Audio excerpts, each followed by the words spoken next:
Hello friends welcome back to the channel ఈ రోజు మనం బాలీవుడ్ లో రిలీజ్ అయిన ఏక్ దీవానే కి దీవానియత్ అనే హిందీ మూవీని ఎక్స్ప్లెయిన్ చేసుకుందాం. స్టోరీలోకి వెళ్ళే ముందు మీలో ఎవరైనా ఫస్ట్ టైం మన ఛానల్ ని చూస్తున్నట్లయితే వీడియోని లైక్ చేసి ఛానల్ ని సబ్స్క్రైబ్ చేసుకోండి. మూవీ స్టార్టింగ్ లో మనకి విక్రమ్ ఆదిత్యని చూపిస్తారు. అతను ఒక పొలిటీషియన్ అయ్యి ఉంటాడు. కొద్ది రోజుల్లోనే ఇతను సీఎం అవ్వబోతున్నాడు. ప్రస్తుతం ఉన్న సీఎం కేవలం పేరుకే ఉంటాడు, కానీ మొత్తం పవర్ అంతా విక్రమ్ ఆదిత్య దగ్గర మరియు వాళ్ళ నాన్న దగ్గరే ఉంటుంది. విక్రమ్ గురించి చెప్పాలంటే అతను చాలా మంచివాడై ఉంటాడు. అతను ప్రజలకి ఏది మంచో అదే చేసేవాడు. దాంతో చాలా మంది రాజకీయ నాయకులకు విక్రమ్ నచ్చేవాడు కాదు. ఇతను ఎలాంటి కరప్షన్ తీసుకోవడం లేదని ఇతని పైన చాలా కోపాన్ని పెంచుకుంటారు. దాంతో మినిస్టర్లందరూ ఏకమయ్యి విక్రమ్ కి అగేన్స్ట్ గా ఏదో ఒక డిసిషన్ తీసుకోవాలని అనుకుంటారు. కానీ విక్రమ్ కి వీళ్ళందరి గురించి మొత్తం తెలిసి ఉంటుంది. దాంతో అతను ఫోన్ చేసి అందరినీ బెదిరించడంతో వాళ్ళు విక్రమ్ ని ఏమి చేయలేకపోతారు. విక్రమ్ వాళ్ళ నాన్నది కేవలం ఒకే ఒక కోరిక అయి ఉంటుంది. అది ఏంటంటే ఎలాగైనా విక్రమ్ ని సీఎం గా చూడాలి అని అనుకుంటాడు. విక్రమ్ అంటే అందరికీ ఒక మంచి ఒపీనియన్ ఉంటుంది, ఎందుకంటే అతను ఎప్పుడు అందరికి హెల్ప్ చేస్తూ ఉండేవాడు. విక్రమ్ వాళ్ళ అమ్మ కడుపులో ఉన్నప్పుడే డాక్టర్స్ కేవలం తల్లినో లేకపోతే బిడ్డ మాత్రమే కాపాడగలము అని చెప్తే నాన్న నా భార్యని కాపాడండి అని చెప్పి ఉంటాడు. కానీ విక్రమ్ బ్రతికి వాళ్ళ అమ్మ చనిపోయి ఉంటుంది. దాంతో విక్రమ్ నేను బయటికి రావాలి అని గట్టిగా అనుకున్నాను కాబట్టే బ్రతికి బయటికి వచ్చాను. నా లైఫ్ లో నాకేమైనా కావాలంటే నేను ఖచ్చితంగా సాధించి తీరుతాను అని అనుకునేవాడు. అప్పుడప్పుడు విక్రమ్ వాళ్ళ నాన్న విక్రమ్ తో నువ్వు పుట్టగానే మీ అమ్మని మింగేశావు అని చెప్పి అంటూ ఉండేవాడు. ఇది విన్న ప్రతిసారి విక్రమ్ చాలా బాధపడేవాడు. నెక్స్ట్ సీన్ లో మనం అదా రాంధవా అనే ఒక బాలీవుడ్ యాక్ట్రెస్ ని చూస్తాం. ఆమెది కొత్త మూవీ రిలీజ్ అవుతుంది. ఆ మూవీ పెద్ద హిట్ అయిపోవడంతో ఆమెకి ఫాలోవర్స్ చాలా మంది పెరిగిపోతారు. ఒక రోజు అదా ఎయిర్పోర్ట్ లో వెళ్తూ ఉంటే అప్పుడే విక్రమ్ అదాని చూస్తాడు. మీడియా వాళ్ళు ఆమెని క్వశ్చన్స్ అడిగి సతాయిస్తూ ఉంటే విక్రమ్ అక్కడికి వెళ్లి అదా చేతుల్ని పట్టుకొని ఎయిర్పోర్ట్ లోకి తీసుకుని వెళ్తాడు. ఇది చూసిన అదా షాక్ అవుతుంది. విక్రమ్ అదాకి హాయ్ చెప్పి తనని తాను ఇంట్రడ్యూస్ చేసుకుంటాడు. అదాకి కూడా విక్రమ్ తెలిసి ఉండడంతో హాయ్ చెప్పి థ్యాంక్స్ చెప్పేసి అక్కడి నుంచి వెళ్ళిపోతుంది. ఇక్కడ మనకి అర్థమయ్యే విషయం ఏంటంటే విక్రమ్ అదాని చాలా సీరియస్ గా ప్రేమిస్తూ ఉంటాడు. నెక్స్ట్ సీన్ లో అదా దగ్గర ఒక వారం అంతా ఖాళీగా ఉంటుంది. అంటే ఒక వారం వరకు అదాకి ఎలాంటి పని ఉండదు. ఎందుకంటే అదా ఒక ఫేమస్ బాలీవుడ్ యాక్ట్రెస్ కావడంతో ఆమె దగ్గర చాలా వర్క్ ఉంటుంది. ఏకంగా ఒక్క వారం వరకు ఎలాంటి వర్క్ లేకపోవడంతో అదా కూడా షాక్ అవుతుంది. యాక్చువల్లీ ఇదంతా విక్రమే చేయించి ఉంటాడు. ఎందుకంటే విక్రమ్ అదాని తనతో పాటు బయటకు తీసుకుని వెళ్ళాలని అనుకుంటాడు. ఈ విషయం తెలుసుకున్న అదా అసలు విక్రమ్ తనని ఎందుకు తీసుకుని వెళ్ళాలని అనుకుంటున్నాడు అని చెప్పి ఆమెకి అర్థం కాదు. అలాగే అదా విక్రమ్ తో వెళ్ళడానికి ఒప్పుకోదు. దాంతో మరుసటి రోజు విక్రమ్ అదా అపాయింట్మెంట్ తీసుకొని ఆమెని కలవడానికి వస్తాడు. విక్రమ్ అదాతో నేను ఆర్మీ ఆఫీసర్ల దగ్గరికి వెళ్తున్నాను, మీరు వస్తే బాగుంటుంది అని అంటాడు. దానికి అదా లేదు నేను అక్కడికి రాలేను, కేవలం పిఆర్ కోసం నేను ఆర్మీ ఆఫీసర్లని కలవలేను అని అంటుంది. కొన్ని రోజుల్లోనే ఎలక్షన్స్ జరగబోతున్నాయి కదా, అందుకే ఇదంతా విక్రమ్ చేస్తూ ఉంటాడు. కానీ అదాకి ఆర్మీ ఆఫీసర్ల పైన ఉన్న గౌరవం వల్ల విక్రమ్ అదాతో మీరు కావాలనుకుంటే మనం వెళ్లే చోటకి ఎలాంటి మీడియా రాకుండా నేను చూసుకుంటాను అని అంటాడు. దాంతో అదా కూడా అక్కడికి వెళ్ళడానికి ఒప్పుకుంటుంది. వీళ్ళిద్దరూ ఆర్మీ సోల్జర్స్ తో కొంతసేపు టైం స్పెండ్ చేయాలని అనుకుంటారు. విక్రమ్ కూడా అదా తనతో వస్తుంది అని చెప్పి చాలా హ్యాపీగా ఉంటాడు. ఆ తర్వాత వీళ్ళు ఆర్మీ ఆఫీసర్లు ఉన్న చోటికి వెళ్తారు. అక్కడ వీళ్ళు మంచి టైం స్పెండ్ చేస్తారు.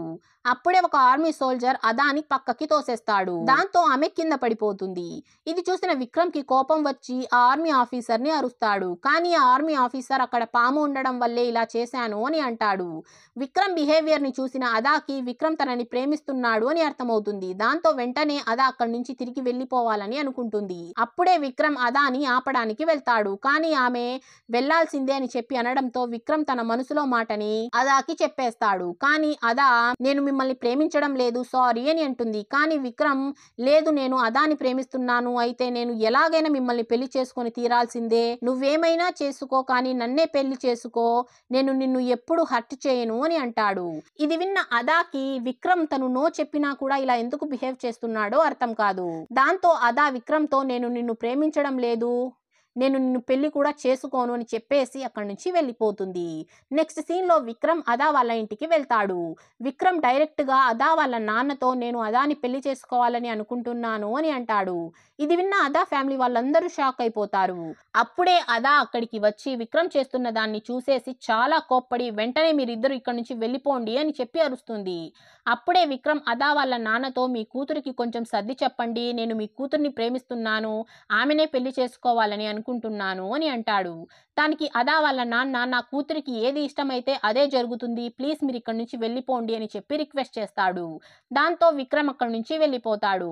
కానీ అదా నటించిన మూవీని విక్రమ్ బ్యాన్ చేయిచ్చేస్తాడు. దాంతో అదా మూవీ పోస్టర్లన్నీ చింపేస్తూ ఉంటారు. దాంతో ఆమె చేతిలో ఉన్న మూవీస్ అన్ని వెళ్ళిపోతాయి. దాంతో అదా చాలా బాధపడుతుంది. ఇదంతా విక్రమే చేపిస్తున్నాడు అని చెప్పి అదాకి అర్థమైపోతుంది. దాంతో అదా విక్రమ్ వాళ్ళ ఇంటికి వెళ్ళి విక్రమ్తో నువ్వంటే నాకు అసహ్యం, నువ్వంటే నాకు అస్సలు ఇష్టం లేదు అని అంటుంది. నేను నిన్ను జీవితంలో ప్రేమించను అని అంటుంది. ఆ తర్వాత అదా అక్కడి నుంచి వెళ్ళిపోతుంది. మరుసటి రోజు అదా వాళ్ళ చెల్లి చదివే కాలేజ్ బయట విక్రమ్ మనుషులు ఉండడం చూసేసి ఆమె చాలా భయపడిపోయి చెల్లి ఆరోగ్యం చాలా చెడిపోతుంది. ఇది చూసిన అదాకి చాలా కోపం వస్తుంది. మరుసటి రోజు అదా వాళ్ళ నాన్న పనిచేసే కాలేజ్ లో ఒక ప్రొఫెసర్ క్వశ్చన్ పేపర్ ని దొంగలించడం చూసేసి ఇతను ఆ ప్రొఫెసర్ ని కొడతాడు. దాంతో ఆ ప్రొఫెసర్ కొంతమంది రౌడీలని కాలేజ్ కి తీసుకొని వస్తాడు. దాంతో కాలేజ్ లో ఉన్న వాళ్ళందరూ అదా వాళ్ళ నాన్నని ఆ ప్రొఫెసర్ కి సారీ చెప్పమని చెప్తారు. కానీ అదా వాళ్ళ నాన్న ఆ ప్రొఫెసర్ కి సారీ చెప్పడు. దాంతో ఆ రౌడీలు అదా వాళ్ళ నాన్న ఫేస్ పైన బొగ్గు పూసేసి వెళ్ళిపోతారు. ఇదంతా చూసిన అదాకి దీని వెనుక కూడా ఖచ్చితంగా విక్రమ్ చెయ్యే ఉంటుంది అని అర్థమవుతుంది. ఆ తర్వాత విక్రమ్ అదా వాళ్ళ ఇంటికి వెళ్ళి అదా వాళ్ళ నాన్నతో నేను అదానే కాదు మిమ్మల్ని కూడా చాలా బాగా చూసుకుంటాను, మీ అందరినీ ప్రొటెక్ట్ చేస్తాను అని అంటాడు. అప్పుడే అక్కడికి అదా వచ్చి ఇదంతా జరగడానికి కారణం నువ్వే, ఫస్ట్ నువ్వు ఇక్కడ నుంచి వెళ్ళిపో అని అంటుంది. అప్పుడే అదా వాళ్ళ నాన్న అదాతో ఇదంతా జరగడం కన్నా నువ్వు ఆ విక్రమ్ ని పెళ్లి చేసుకుని ఉంటేనే బాగుంటుంది అనేస్తాడు. ఇది విన్న అదా చాలా బాధపడి ఇల్లు వదిలేసి వెళ్ళిపోతుంది. దాంతో అదా ఎలాగైనా విక్రమ్ ని తన లైఫ్ లో నుంచి బయటకి తీసేయాలి అనుకుంటుంది. ఎందుకంటే విక్రమ్ వల్ల అదా కెరియర్ మరియు ఫ్యామిలీ రెండూ డిస్టర్బ్ అవుతూ ఉంటాయి. నెక్స్ట్ సీన్ లో విక్రమ్ స్టేజ్ పైన స్పీచ్ ఇస్తూ ఉంటాడు. అప్పుడే అక్కడికి అదా వచ్చి మైక్ తీసుకొని అక్కడున్న వాళ్ళందరితో మీకందరికీ ఈ విక్రమ్ చాలా మంచివాడిలాగే తెలుసు, కానీ నాకు ఇతనిలో ఉండే ఇంకో యాంగిల్ కూడా తెలుసు. ఇతను నన్ను చాలా ప్రేమిస్తున్నాడు, కానీ ఇతనంటే నాకు అస్సలు ఇష్టం లేదు. నేను నో అని చెప్తే ఇతనికి అది అర్థం చేసుకోకుండా నా కెరియర్ ని నా ఫ్యామిలీని మొత్తాన్ని నాశనం చేసేసాడు. మీలో ఎవరైనా విక్రమ్ ని చంపేస్తే నేను వాళ్ళతో ఒక రాత్రి స్పెండ్ చేస్తాను అని అంటుంది. ఇది విన్న విక్రమ్ షాక్ అయిపోతాడు. అలాగే అదా తన ఫ్యాన్స్ తో ఈ విక్రమ్ అసలు మంచివాడు కాదని, మీకు నేను 7 రోజులు టైం ఇస్తున్నాను, దసరా లోపల మీరు నా జీవితంలో ఉన్న ఈ రావణాసురుని చంపేస్తే మీరే నాకు అసలైన ఫ్యాన్స్ అని చెప్పేసి అక్కడి నుంచి వెళ్ళిపోతుంది. ఇది విన్న అక్కడున్న ఫ్యాన్స్ అందరూ విక్రమ్ ని చంపడానికి ముందుకి వస్తారు. దాంతో పోలీసులు వాళ్ళని ఆపడంతో విక్రమ్ ఫ్రెండ్ విక్రమ్ ని తీసుకొని అక్కడి నుంచి వెళ్ళిపోతాడు. ఆ తర్వాత విక్రమ్ అదా దగ్గరికి వెళ్ళి నువ్వు ఎందుకు ఇలా చేశావు అని అడుగుతాడు. దానికి అదా విక్రమ్తో నువ్వంటే నాకు ఎంత అసహ్యం అంటే నా జీవితంలో నేను నీ మొహం కూడా చూడాలని అనుకోవడం లేదు అని అంటుంది. నువ్వు నన్ను ప్రేమించడం లేదు, నువ్వు నన్ను ఎలాగైనా సొంతం చేసుకోవాలి అని అనుకుంటున్నావు. అలాగే నువ్వు ఇంతవరకు ఆడవాళ్లలో దాగి ఉన్న మంచితనాన్ని చూశావు, ఇక నుంచి నువ్వు ఆడవాళ్లలో ఉన్న చెడుని కూడా చూస్తావు అని చెప్పి అక్కడి నుంచి వెళ్ళిపోతుంది. అప్పటి నుంచి విక్రమ్ పైన ఎప్పుడూ ఏదో ఒక అటాక్ జరుగుతూనే ఉంటుంది. విక్రమ్ ఎక్కడికి వెళ్ళినా కూడా ఎవరో ఒకరు విక్రమ్ పైన అటాక్ చేస్తూనే ఉండేవాళ్ళు. అయినా కూడా విక్రమ్ అదానే ప్రేమిస్తూ ఉంటాడు. ఏమి జరిగినా కూడా విక్రమ్ అదాని వదలను అని అంటాడు. నెక్స్ట్ సీన్ లో గాంధీ జయంతి ఉండడంతో విక్రమ్ స్టేజ్ పైన నిలబడి మాట్లాడుతూ ఉంటాడు. అప్పుడే అక్కడికి అదా కూడా వస్తుంది. అప్పుడే విక్రమ్ పైన అటాక్ జరుగుతుంది. ఇది చూసిన అదా ఎంతో ఆనందిస్తుంది. అప్పుడే అదా విక్రమ్తో నిన్ను ఖచ్చితంగా ఎవరో ఒకరు చంపేస్తారు, అప్పుడు నేను ఎంతో ఆనందిస్తాను అని అంటుంది. అప్పుడే విక్రమ్ కొన్ని పెళ్లి కార్డ్స్ చూపించి ఈ కార్డ్స్ లో నీకు ఏది నచ్చింది సెలెక్ట్ చేసుకో అని అంటాడు. ఇది చూసిన అదా విక్రమ్ ఫోటోలు చూపించి నువ్వు చనిపోయాక పోస్టర్ లో ఏ ఫోటో వేయించాలి అని అడుగుతుంది. ఇది విన్న విక్రమ్ చాలా బాధపడతాడు. కానీ విక్రమ్ అదాతో నువ్వు ఎంత చేసినా కూడా నేను నిన్ను ప్రేమిస్తూనే ఉంటాను అని అంటాడు. ఆ తర్వాత విక్రమ్ అక్కడి నుంచి వెళ్ళిపోయాక విక్రమ్ ఫ్రెండ్ అయిన సంజయ్ అదాతో ఇప్పుడు జరిగిన అటాక్ విక్రమ్ తన మనుషులతోనే చేపించుకున్నాడు. ఎందుకంటే ఈ అటాక్స్ జరిగితే నువ్వు ఆనందిస్తావు కాబట్టి విక్రమ్ ఇలా చేశాడు అని అంటాడు. ఇది విన్న అదా కోప్పడి అక్కడి నుంచి వెళ్ళిపోతుంది.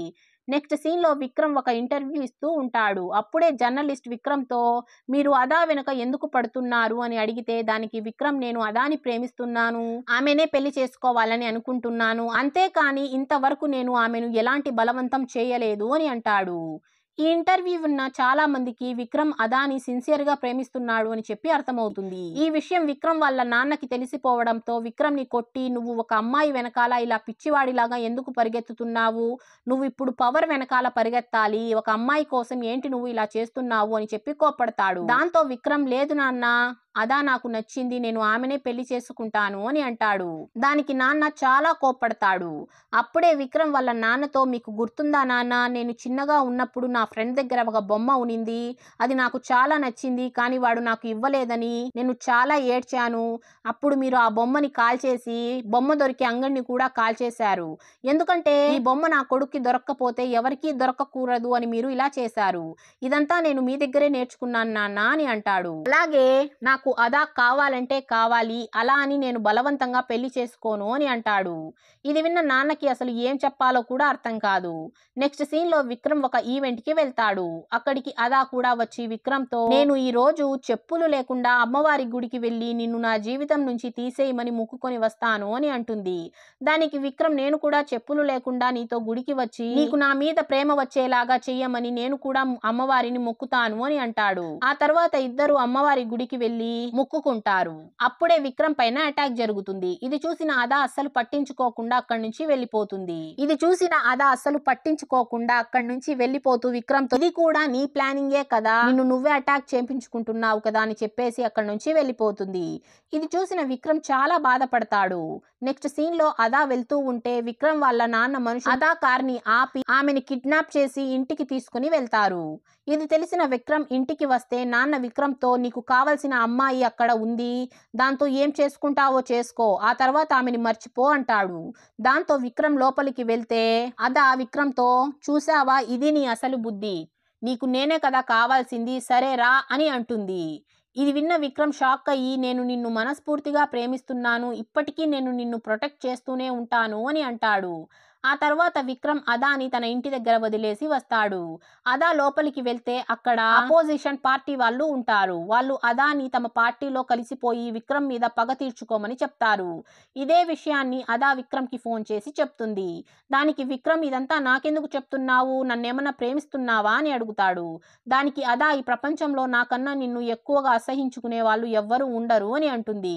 ఆ తర్వాత అదా అపోజిషన్ పార్టీ వాళ్ళతో నా పగ నేనొక్కదాన్నే తీర్చుకోగలను, దానికి మీ పార్టీ అవసరం లేదు అని చెప్పి అక్కడి నుంచి పంపించేస్తుంది. మరుసటి రోజు విక్రమ్ అపోజిషన్ పార్టీ దగ్గరికి వెళ్ళి ఈ విధంగా మీరు అదా దగ్గరికి వెళ్ళి ఆమెను ఇబ్బంది పెట్టద్దండి అని చెప్పి వాళ్ళకి వార్నింగ్ ఇస్తాడు.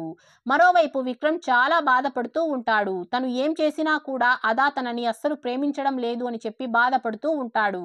అలాగే నేను పుట్టినప్పుడే మా అమ్మను పోగొట్టుకున్నాను, ఇప్పుడు నన్ను ఎవరు ప్రేమించే వాళ్ళు లేరు అని చెప్పి బాధపడుతూ ఉంటాడు. ఇదంతా విన్న సంజయ్ విక్రమ్ తో మీ నాన్న నిన్ను కంట్రోల్లో పెట్టుకోవడానికి నీకు ఒక అబద్ధం చెప్పాడు, మీ నాన్న మాకు బిడ్డ కన్నా నా భార్య కావాలి అని అన్నాడు, కానీ మీ అమ్మ మాత్రం నాకు నా బిడ్డే కావాలి అని చెప్పింది, దాంతో మీ అమ్మ తన ప్రాణాలని వదులుకొని నీకు జన్మనిచ్చి చనిపోయింది అని అంటాడు. ఇది విన్న విక్రమ్ చాలా ఎమోషనల్ అయిపోతాడు. దాంతో విక్రమ్ కి ప్రేమ అంటే సాక్రిఫైస్ అని అర్థమవుతుంది. దాంతో విక్రమ్ అదా దగ్గరికి వెళ్ళి జరిగిన దానికి సారీ చెప్తాడు. అలాగే ప్రేమ అంటే సాక్రిఫైస్ చేసుకోవడం అని నాకు ఇప్పుడే అర్థమయ్యింది, నాకెప్పుడు మా అమ్మ ప్రేమ దక్కలేదు, మా నాన్న దగ్గర నుంచి ఓన్లీ పొలిటికల్ పవర్ దొరికింది, అందుకే నేను ఇలా బిహేవ్ చేశాను, నా వల్ల మీకు జరిగిన నష్టాలన్నిటికీ సారీ అని చెప్తాడు. నేను నిన్ను లైఫ్ లాంగ్ ప్రేమిస్తూనే ఉంటాను, కానీ ఇక నుంచి నేను నిన్ను ఇబ్బంది పెట్టను, ప్లీజ్ నువ్వు నన్ను క్షమించు, నువ్వు నన్ను క్షమించావంటే నేను నా పదవి అన్ని వదిలేసి ఒక నార్మల్ మనిషిలాగా బతుకుతాను అని చెప్పేసి అక్కడి నుంచి వెళ్ళిపోతాడు. అప్పుడే సంజయ్ కి విక్రమ్ వాళ్ళ నాన్న ఫోన్ చేసి ఈ రోజు రావణ దహనం దగ్గరికి విక్రమ్ ని కలవడానికి అదా వస్తే నువ్వు అదాని చంపేయి అని అంటాడు. ఎందుకంటే అదా అక్కడికి వచ్చి విక్రమ్ ని క్షమించేస్తే విక్రమ్ తన పదవిని వదిలేసుకుంటాడు కాబట్టి నాన్న అదాని చంపేయాలని అనుకుంటాడు. అదే రోజు రాత్రి విక్రమ్ రావణాసురుడి దహనం చేస్తూ ఉంటాడు. అప్పుడే అక్కడికి అదా వచ్చేస్తుంది. దాంతో సంజయ్ అదా పైన షూట్ చేస్తాడు. అప్పుడే మధ్యలో విక్రమ్ రావడంతో ఆ బుల్లెట్ విక్రమ్ కి తగులుతుంది. ఇది చూసిన అదా కూడా షాక్ అయిపోయి విక్రమ్ ని ఆదిత్య అని పిలుస్తుంది. ఎందుకంటే ఫ్యామిలీ మెంబర్స్ అందరూ విక్రమ్ ని ప్రేమగా ఆదిత్య అని పిలుస్తూ ఉంటారు. అంటే మెల్లిమెల్లిగా అదా కూడా విక్రమ్ ని ప్రేమించడం స్టార్ట్ చేసుంటుంది. విక్రమ్ అదాతో ఈ జన్మలో కాకపోయినా ఇంకొక జన్మ ఎత్తి నేను నీ కోసం వస్తాను అని అంటాడు. ఆ తర్వాత విక్రమ్ అదాతో నువ్వు నన్ను క్షమించావా అని అడుగుతాడు. అదా ఏమైనా చెప్పే ముందే అక్కడే విక్రమ్ చనిపోతాడు. దాంతో అదా చాలా ఏడుస్తుంది. విక్రమ్ తన కోసం తెచ్చిన రింగ్ ని తీసి అదా తన వేలికి పెట్టుకుంటుంది. ఈ విధంగా ఈ మూవీ ఎండ్ అయిపోతుంది. ఈ మూవీకి ఇచ్చిన హైప్ కి అసలు ఈ మూవీ స్టోరీకి ఏమన్నా సంబంధం ఉందా? అసలు ఈ మూవీని సనం తేరీ కసమ్ మూవీతో కంపేర్ చేస్తున్నారు. దానికి దీనికి నక్కకి మరియు నాగలోకానికి ఉన్నంత తేడా ఉంది. మీకు ఎలా అనిపించింది ఈ మూవీ స్టోరీ? తప్పకుండా కామెంట్ చేయండి. నెక్స్ట్ ఇంకో మంచి మూవీ ఎక్స్ప్లెనేషన్ తో మీ ముందుంటాను. అంతవరకు టేక్ కేర్, బాయ్.